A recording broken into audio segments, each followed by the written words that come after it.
Hello guys, welcome to video guru class. आज का topic है अपना बैंकिंग टर्मिनोलॉजी। और इस बैंकिंग टर्मिनोलॉजी में आज हम डिस्कस करेंगे सबसे पहले what is exactly meaning of the banking ombudsman scheme, banking Lokpal योजना क्या है। यहां पर मैं आपको दो तरीके से समझाऊंगा। एक तो कंसेप्चुअल पार्ट अपना क्या है बैंकिंग ओम्बड्समैन, और दूसरा अगर आपको बैंकिंग ओम्बड्समैन को अप्रोच करना है तो कैसे आप अप्रोच कर सकते हैं। बड़े गौर से सुनिएगा, बैंकिंग ओम्बड्समैन है क्या। बैंकिंग ओम्बड्समैन एक स्कीम है, एक फोरम है, या यूं कहें एक मंच है जो कि रिजर्व बैंक ऑफ इंडिया के द्वारा दिया गया है। किसके लिए? यहां पर कस्टमर के लिए। अगर कस्टमर, कोई भी कस्टमर बैंक के द्वारा दी जाने वाली किसी भी सर्विस से सेटिस्फाइड नहीं है, बैंक के द्वारा बहुत सारी सर्विसेज हैं, सर्टेन सर्विसेज वहां पर लिस्ट की गई हैं, सर्टेन सर्विसेज से सेटिस्फाइड नहीं है, फिर ये क्या करेगा। सोचिए, मैं एक एग्जांपल लूं कि फॉर एग्जांपल मैं नॉर्मल सी बात करूं, डिजिटल का टाइम चल रहा है, डिजिटल का युग चल रहा है, डिजिटल का एरा है, आप बहुत सारे ट्रांजैक्शन करते होंगे सुबह से शाम। ऐसा भी होता होगा समटाइम ट्रांजैक्शन आपका जैसे ही स्वैप किया आपने, या अपना जो भी पिन कार्ड डाला और पिन कोड जो भी आपने कह सकते हैं पिन नंबर डाला, उसके बाद अकाउंट में से पैसे डिडक्ट हो गए बट ट्रांजैक्शन कंप्लीट नहीं हुआ। या यूं कहें आप एटीएम में गए थे, एटीएम से पैसे निकाले, पैसे निकले नहीं और पैसा डिडक्ट हो गया, देन फिर आप क्या करेंगे। और आप बैंक में भी चले गए, बैंक में चले गए और बैंक आपकी कोई भी सहायता नहीं कर रहा, या बैंक के रिप्लाई से आप सेटिस्फाइड नहीं है, देन फिर क्या करेंगे। आप तो कहेंगे यार अब मैं क्या करूं, मेरे पास तो भैया सहारा सिर्फ बैंक है, मेरे पास एसबीआई का एटीएम, एसबीआई का अकाउंट है, मैं बैंक में जाऊंगा कंप्लेंट करूंगा। कहां करूंगा? बैंक में कंप्लेंट करूंगा। अब सोचो बैंक वाले ने रिप्लाई दे दिया कि हमारी गलती नहीं है, फिर क्या करोगे मेरे भैया, फिर क्या करोगे, गड़बड़ है कि नहीं। तो यहां पर एक अलग से फॉरम बन गया, एक स्कीम लेकर आई, इसका नाम है यहां पर बैंकिंग लोकपाल योजना या बैंकिंग ओम्बड्समैन। सिंपली मैं बात करूं, लोकपाल मतलब क्या, एक तरीके से हम लोगों के लिए एक वकील, कि यहां पर आरबीआई ने कहा है मेरे दोस्त तुम परेशान मत हो ना, मैं हूं ना, तो कहते हैं कि मेरे बेहाफ पर यहां पर तुम्हारे लिए बैंकिंग ओम्बड्समैन में रख देता हूं, लोकपाल रख देता हूं, एक वकील रख देता हूं। जैसे ही यहां पर बैंकिंग की सर्विसेज दी जा रही हैं और किसी से भी आप सेटिस्फाइड नहीं है, आप पहले तो बैंक में जाएंगे, आप डायरेक्ट यहां नहीं जाएंगे, पहले आप कहां जाएंगे, पहले बैंक में जाएंगे। अगर इसके रिप्लाई से सेटिस्फाइड नहीं है देन फिर आप कहां जाएंगे, आप बैंकिंग लोकपाल योजना का सहारा लेंगे, बैंकिंग ओम्बड्समैन के पास जाएंगे। चंद बातें डिस्कस करेंगे, उसके बाद मैं इसकी अप्रोच पर आऊंगा। बैंकिंग ओम्बड्समैन की बात करें तो सबसे पहला सवाल बनता है एग्जाम में, ये अपॉइंट किसके द्वारा किया जाता है। It is appointed by the reserve Bank of India. Simple सा सवाल, किसके द्वारा अपॉइंट किया जाता है? आरबीआई के द्वारा अपॉइंट किया जाता है। दूसरा, इसका टेनर कितना होता है? 3 इयर्स का इसका टेनर होता है, और रीअपॉइंटमेंट भी यहां पॉसिबल है, मतलब फिर दोबारा उसे रीअपॉइंट किया जा सकता है। अब ये कौन हो सकता है? अब आरबीआई का जनरल मैनेजर और चीफ जनरल मैनेजर की बात करते हैं, ये हो सकते हैं कौन? बैंकिंग ओम्बड्समैन हो सकते हैं। ये चंद बातें एग्जाम के लिए इंपॉर्टेंट बनती हैं। और यहां पर जो कंटेंट लिखा है वो लिखा है कि banking ombudsman is a senior official appointed by Reserve Bank of India. अब ये सीनियर ऑफिशियल कौन हो सकता है? General manager and chief general manager of Reserve Bank of India. To redress, redress मतलब होता है to solve, to redress customer complaint, जो कस्टमर की जितनी भी शिकायतें हैं, या यूं कहें कस्टमर को जो सर्विसेज दी जा रही है, यदि उसमें कोई भी कमी रहती है तो उनको रिजॉल्व करने का काम किसका रहता है? इस बैंकिंग ओम्बड्समैन का यहां पर काम रहता है। बैंकिंग ओम्बड्समैन की बात करें तो ये जो बैंकिंग ओम्बड्समैन स्कीम है, ये banking regulation act 1949, banking regulation act 1949 के सेक्शन नंबर 35A में डिफाइंड है। यही एग्जाम का सवाल बना है। Banking ombudsman scheme was introduced under section 35A of banking regulation act 1949 by Reserve Bank of India with effect from 1995। मतलब कहने का ये लॉजिक है, यहां पर इस लाइन का मतलब यह है कि 1995 में ये बैंकिंग लोकपाल योजना शुरू हुई थी। और बैंकिंग लोकपाल योजना की बात करें, ये डिफाइन है बैंकिंग रेगुलेशन एक्ट में, it is not defined in RBI act. RBI अधिनियम में इसका वर्णन नहीं किया गया है, it is defined in banking regulation act 1949, और उसके भी सेक्शन नंबर 35A की बात करेंगे। अभी मैं वर्तमान में बात करता हूं तो बैंकिंग ओम्बड्समैन स्कीम जो चल रही है वो 2006 1995 में आई थी, कुछ चेंजेस किए गए 2002 में, फिर दोबारा हम बात करें जो अभी आई है, जो यूं कह सकते हैं जो अभी चल रही है, वो 2006 यहां पर चल रही है। वर्तमान में बैंकिंग लोकपाल योजना 2006 संचालन में है। बैंकिंग लोकपाल योजना आरबीआई द्वारा 1995 में बैंकिंग अधिनियम, बैंकिंग विनियमन अधिनियम 1949 की धारा 35A के तहत शुरू की गई थी।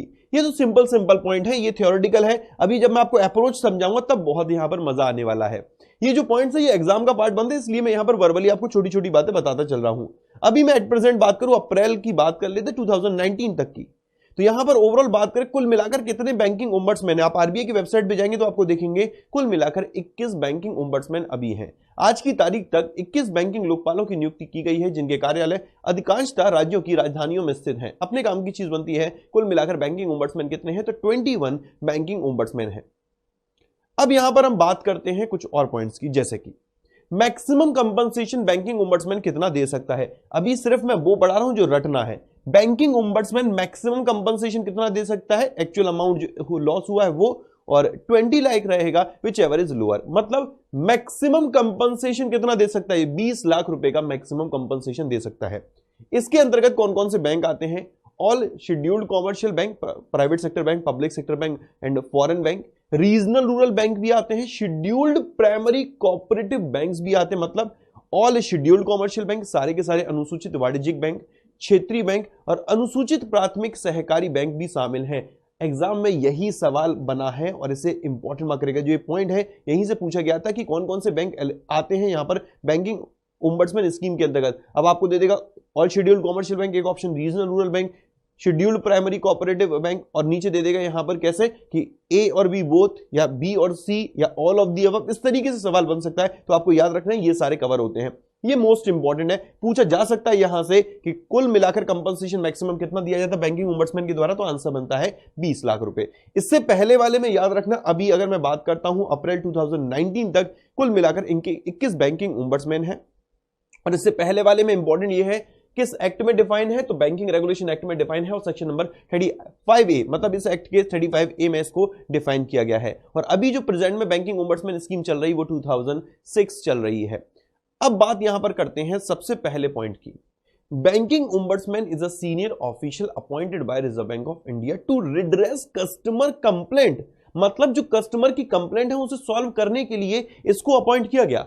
अब ये समझ में नहीं आता अक्सर कि बैंकिंग ओम्बड्समैन तक पहुंचा कैसे जाएगा, और कब हम बैंकिंग ओम्बड्समैन के पास जाएंगे। क्या डायरेक्ट बैंकिंग ओम्बड्समैन के पास जाएंगे या पहले बैंक में जाना पड़ेगा। अगर बैंक में गए और बैंक के रिप्लाई से सेटिस्फाइड हो गए तो क्या बैंकिंग ओम्बड्समैन की जरूरत है। क्या बैंकिंग ओम्बड्समैन हर तरीके की कह सकते हैं कंप्लेंट को देखेगा, 1 साल 2 साल 3 साल 4 साल पुरानी हर कंप्लेंट को देखेगा। तो यहां पर सारी जितनी भी आपके सवाल हैं इनको आते के करके डिस्कस करते हैं एक सिंपल से कह सकते हैं कॉन्सेप्ट के साथ कि how to approach banking ombudsman. For example माना मैं अपनी ही बात लेकर चलता हूं, मैं मार्केट गया था मेरे दोस्त, मार्केट में मुझे कुछ शॉपिंग करनी थी। वहां पर मैंने क्या किया, एक शॉप पर जाता हूं, मैंने कुछ चीजें परचेज की। हुआ क्या, जब वहां पर एक मशीन रखी थी जिसका नाम है पॉइंट ऑफ सेल मशीन।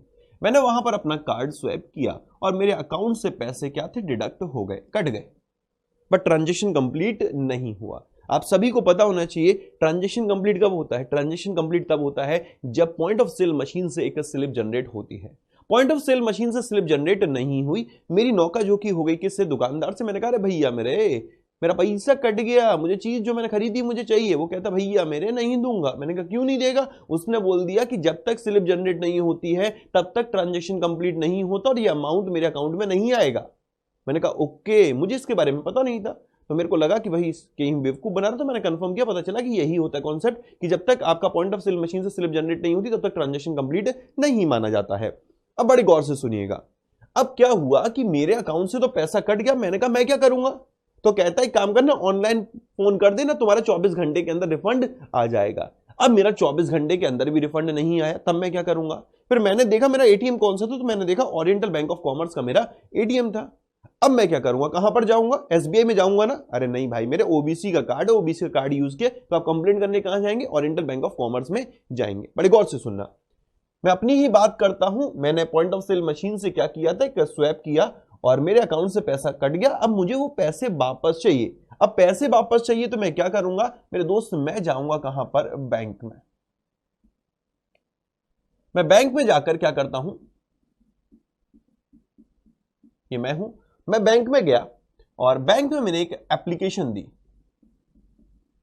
कहा कि फलाना फलाना मेरा नाम है, फलाना फलाना इसमें ये अकाउंट नंबर है और मेरा जो अकाउंट है वो आपके बैंक में है और मैं फलाने फलाने दुकान पर गया था, ऐसे मैंने ट्रांजेक्शन किया और मेरा इतना अमाउंट डिडक्ट हो गया, मुझे ये वापस चाहिए। बैंक मेरी एप्लीकेशन को एक्सेप्ट कर लेता है, साथ में वो मुझे एक फॉर्म देता है जिस फॉर्म को चार्ज बैक, मैं अपना ही एग्जांपल दे रहा हूं, मेरे साथ ही हुआ था और मुझे उसने चार्ज बैक फॉर्म दे दिया, जो मेरा पैसा कटा उसको वापस लेने के लिए चार्ज बैक फॉर्म दे दिया। मैंने वो फिल किया एप्लीकेशन के साथ, किसको दे दिया? बैंक को दे दिया। अब यहां पर दो केस पॉसिबल हैं।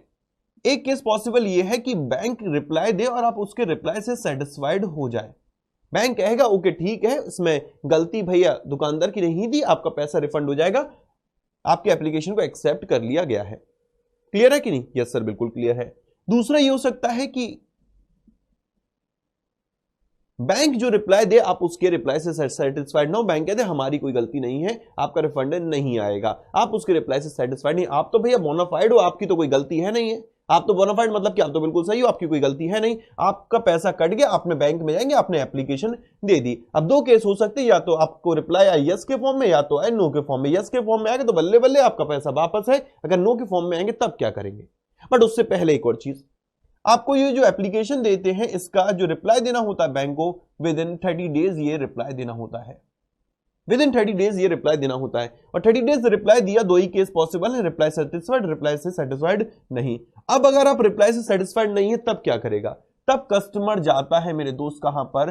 बैंकिंग ओम्बड्समैन के पास। He cannot approach banking ombudsman directly.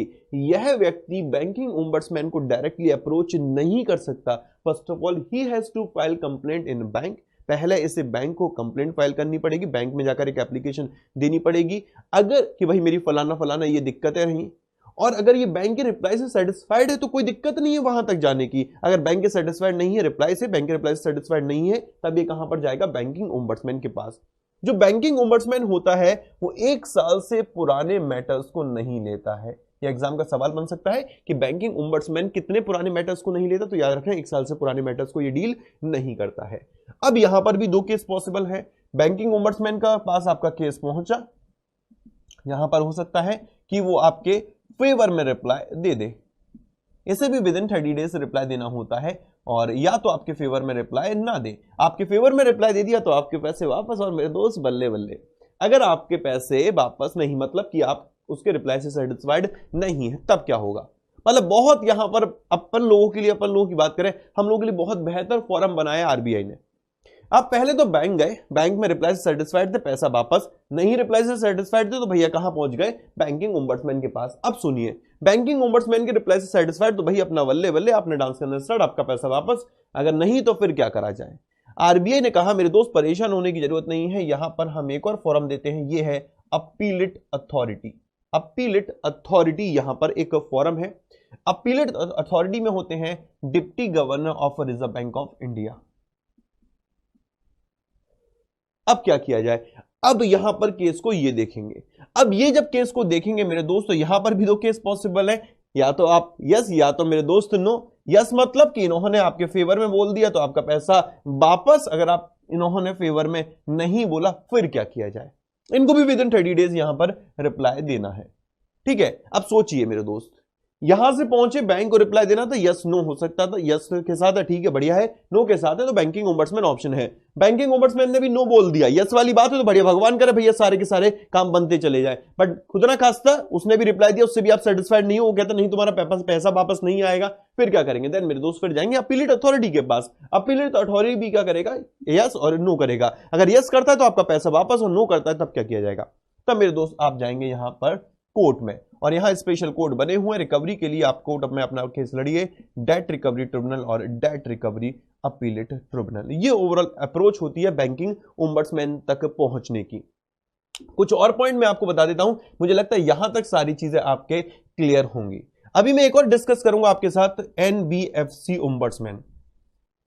NBFC ombudsman भी बिल्कुल सेम ही है। अभी तक बैंक के लिए ओम्बड्समैन स्कीम थी, अब जो नॉन बैंकिंग फाइनेंशियल कंपनी है उनके लिए भी ओम्बड्समैन स्कीम आ गई। ये है कि ये भी मैं डिस्कस करूंगा, और इनके लिए भी आगे सेम बिल्कुल वही अप्रोच, सेम वही। अगर आप इसके किसी भी सर्विस से सेटिस्फाइड नहीं है तो आप पहले एनबीएफसी जाएंगे, एनबीएफसी का रिप्लाई यस है, नो है, अगर नो है तो कहां जाएंगे, बैंकिंग ओम्बड्समैन के पास, बैंकिंग ओम्बड्समैन के रिप्लाई से सेटिस्फाइड, बैंकिंग ओम्बड्समैन मतलब एनबीएफसी ओम्बड्समैन, एनबीएफसी ओम्बड्समैन के पास जाएंगे, उसके रिप्लाई भी यस और नो होगा, अगर नो है तो मेरे दोस्त देन कहां जाएंगे, अपीलेट अथॉरिटी के पास, वही डिप्टी गवर्नर ऑफ आरबीआई, अगर उसके रिप्लाई से सेटिस्फाइड नहीं देन फिर कहां जाएंगे, डीआरटी और डीआरएटी। तो मतलब बैंक के लिए तो ओम्बड्समैन स्कीम थी, अब एनबीएफसी के लिए भी ओम्बड्समैन स्कीम आ गई है।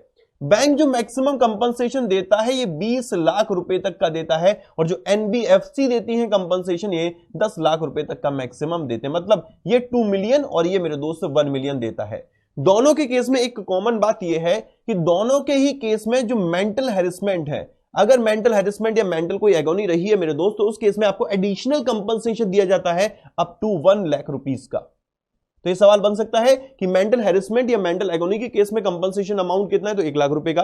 बेसिकली जो ombudsman banking ombudsman maximum compensation देता है वो कितना है, तो 20 लाख रुपीस का। एनबीएफसी जो कह सकते हैं मैक्सिमम कंपनसेशन देता है वो कितने का है, तो यह हमें याद रखना है 10 लाख रुपए का। आई होप सो गाइस आपके पूरी अप्रोच यहां पर क्लियर होगी। अब मैं यहां पर आपको समझा देता हूं फिर दोबारा से एनबीएफसी ओम्बड्समैन के कौन कौन से पॉइंट आपको एग्जाम के पर्पज से याद करते हुए चलना है। एनबीएफसी ओम्बड्समैन, सबसे पहला पॉइंट आपको याद रखना है, इसको भी अपॉइंट कौन करेगा, रिजर्व बैंक ऑफ इंडिया करेगा। इसके अलावा यहां पर भी अगर मैं बात करता हूं तो कंपनसेशन अमाउंट कितना है, बैंकिंग ओम्बड्समैन में 20 लाख था, यहां पर 10 लाख रुपए का मैक्सिमम कंपनसेशन है। और मेंटल एगोनी के केस में बात करते हैं, मतलब कि अगर मेंटल हैरेसमेंट कुछ होता है तो उस केस में अप टू 1 लाख रुपीस तक का है। ठीक है, और नेक्स्ट पॉइंट जो यहां पर बनता है, कुल मिलाकर बैंकिंग ओम्बड्समैन कितने थे, 4 थे। और यहां पर अगर मैं एनबीएफसी ओम्बड्समैन की बात करता हूं तो मेरे दोस्त ये कुल मिलाकर बैंकिंग ओम्बड्समैन 21 थे, और एनबीएफसी ओम्बड्समैन की बात करें तो ये 4 है, नाम में लिख लीजिए, चेन्नई, मुंबई, न्यू दिल्ली और कोलकाता। अलग से कंटेंट इसलिए नहीं लिखा क्योंकि सारी चीजें ओवरऑल सिमिलर ही हैं, कुछ ज्यादा वो अलग नहीं है। एनबीएफसी के कितने कुल मिलाकर ऑफिसेज हैं, तो आपको याद रखना है कुल मिलाकर बैंकिंग ओम्बड्समैन के 21 ऑफिस थे, एनबीएफसी के कितने ऑफिस है, 4 हैं। अभी जो वर्तमान में है चेन्नई, मुंबई, न्यू दिल्ली और कोलकाता, ये मेरे दोस्त से 4 ऑफिस हैं। आई होप सो क्लियर होगा। एक मोस्ट इंपॉर्टेंट पॉइंट और है, जो बैंकिंग ओम्बड्समैन है it is defined in banking regulation act 1949। इसकी बात करें तो ये आरबीआई एक्ट 1934 में डिफाइन है, और आरबीआई एक्ट का सेक्शन है 45L। 45L में इसे डिफाइन किया गया है। और अभी डेट की बात करें कब से ये स्टार्ट हुआ, तो ये हुआ है, एग्जैक्ट डेट आप लिखिएगा, 23 फरवरी 2018 से।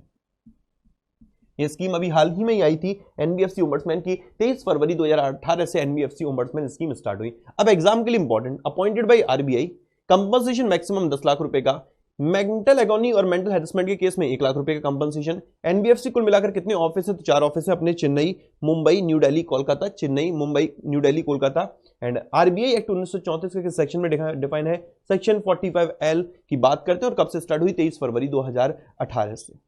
मैंने कहा वो ना मेरे माँ जैसी हैं, तो क्या मेरी माँ है, नहीं, माँ से मिलती जुलती कुछ सिमिलैरिटी है। अभी बेसिकली बात करूं, लखनऊ में हूं, शहर मेरा है रहने वाला, जहां का मैं हूं वो है आगरा। अब मेरे साथ मेरी माँ नहीं है, मेरे साथ मेरा भाई नहीं, मेरे साथ मेरी बहन नहीं, तो मेरे को एक बंदा दिखता है मेरे भाई जैसा, मैं बोलता हूं देखो वो मेरे भाई जैसा है, तो क्या मेरा भाई है, नहीं, उसमें कुछ ना कुछ मिलती जुलती सिमिलैरिटी है मेरे भाई से जैसी। मैंने कहा ये देखो मेरे फादर जैसे हैं, तो क्या मेरे फादर हैं, क्या मेरे पापा हैं, नहीं, कुछ ना कुछ कह सकते हैं, उनमें उनसे मिलती जुलती सिमिलैरिटी है। ऐसे ही यहां पर मैं आपके साथ डिस्कस कर रहा हूं एनबीएफसी, जिसको हम बोलते हैं नॉन बैंकिंग फाइनेंशियल कंपनी। ये बैंक जैसा है, क्या बैंक है, ना, बैंक से मिलती जुलती इसमें कुछ सिमिलैरिटी है। कैसे, वो मैं आपको बताता हूं। बैंक की बात करें तो हमने डेफिनेशन पढ़ी थी, bank is a financial institution which accept deposit. फिर उसके बाद हमने पढ़ा था टाइप्स ऑफ डिपॉजिट, 2 प्रकार के डिपॉजिट थे, demand deposit and term deposit. Demand deposit की भी बात करते हैं तो अपन का यहां पर 2 अकाउंट बनते हैं, current account and saving account. यहां पर बनता है recurring account and fixed account.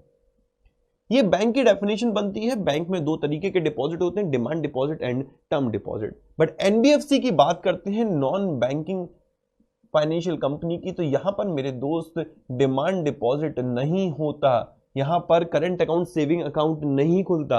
यहाँ पर जो अकाउंट ओपन होता है वो minimum period of 12 month and maximum period of 60 month, मतलब मिनिमम 1 साल के लिए और मैक्सिमम 5 ईयर के लिए यहाँ पर खाता खोला जाता है। लिखा हुआ है ना, NBFC are allowed to accept deposit for a minimum period of 12 month and maximum period of 60 month.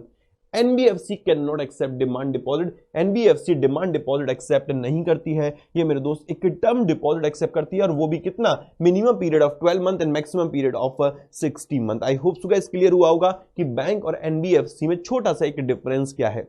इसके अलावा जो नेक्स्ट डिफरेंस यहां पर हम देखेंगे, नेक्स्ट यहां पर ये है, आप बैंक में जाते हैं, बैंक में आप डिपॉजिट करते हैं तो डिपॉजिट पर इंश्योरेंस दिया जाता है।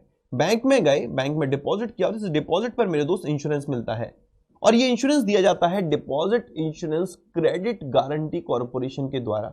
बट आप NBFC में जाते हैं, अपने यहां पर अपना पैसा डिपॉजिट किया और इस पर इंश्योरेंस नहीं मिलता है। इसका मतलब कह सकते हैं आपका जो डिपॉजिट होता है वो इंश्योर्ड नहीं होता है। जो DICGC वाला जो इंश्योरेंस की फैसिलिटी है वो NBFC के डिपॉजिटर्स को नहीं दी जाती। दूसरा डिफरेंस यहां पर ये निकल कर आता है, लिखा है deposit insurance facility of deposit insurance credit guarantee corporation. मतलब कि डिपॉजिट पर जो इंश्योरेंस फैसिलिटी है, जो डिपॉजिट पर इंश्योरेंस फैसिलिटी है मेरे दोस्त, किसकी, डिपॉजिट पर इंश्योरेंस फैसिलिटी है वो किसकी, deposit insurance credit guarantee corporation. Deposit insurance credit guarantee corporation की जो डिपॉजिट पर इंश्योरेंस फैसिलिटी है is not available to depositors of NBFC। ये NBFC के डिपॉजिटर्स के लिए अवेलेबल नहीं है। I hope so guys clear हो गया होगा यहां पर जो मैं आपको समझाना चाह रहा था ओवरऑल, कि एग्जैक्टली यहां पर मतलब क्या होता है।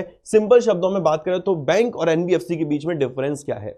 NBFC एक कंपनी है जो कि रजिस्टर्ड है अंडर कंपनीज एक्ट 1956।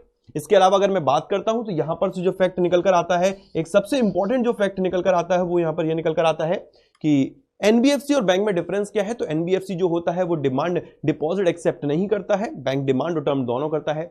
NBFC की बात करते हैं तो यहां पर जो पैसा जमा होता है उस पर जो डिपॉजिट या यूं कहें जो डिपॉजिट होता है उस पर कोई भी इंश्योरेंस की फैसिलिटी नहीं होती है। NBFC are allowed to accept deposit for a minimum period of 12 month and maximum period की बात करें, अधिकतम की बात करते हैं और तो अधिकतम 60 माह की अवधि के लिए जमा राशियां यहां पर स्वीकार की जाती हैं।